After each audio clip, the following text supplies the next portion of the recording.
Hello mga mare!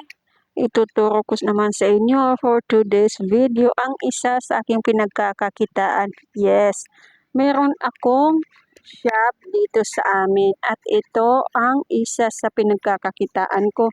Itong wallet na to na binibili ko lang din dito sa TikTok.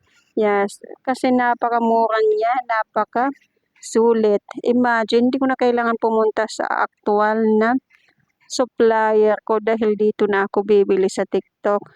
Kung gusto nyo rin yan, kung curious kayo, tapusin niyo ang video na to para naman makakuha kayo kahit konti ng idea sa ginagawa ko sa pagkakakitaan natin na gamit ang wallet na to.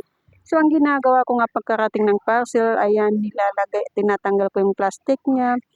Siyempre, i-check natin yan kung walang damage. At alam nyo ba mga madam, mga boss mabang, ang binta ko nito dito sa aking shop ay 100 pesos.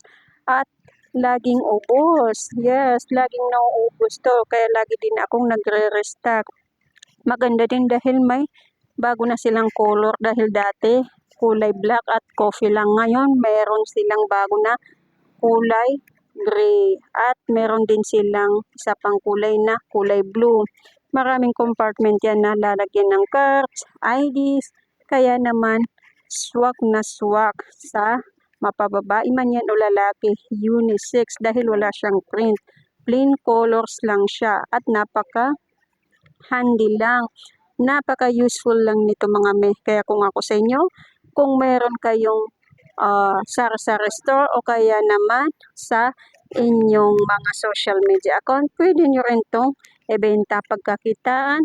Imagine, 100 pesos ang binta natin sa ating shop, pero ang puhunan lang dito sa TikTok ay 31 to 35 pesos lamang. So, saan ka pa?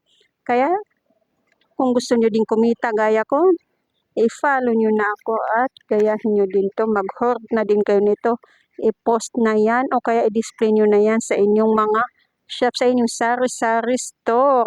Pwede nyo lagay sa labas o kaya sa shop nyo. Gayahin nyo din ako yan. Ako ginagawa ko, nilalagay ko dyan tapos hinahang ko sa labas para kitang-kita at nako, hindi ko mapaniwala, laging ubos ang ganyan ko. So, kung gusto niyo yan, i-check nyo lang dyan sa ating yellow basket at i-follow nyo na din ako para marami tayong kumita.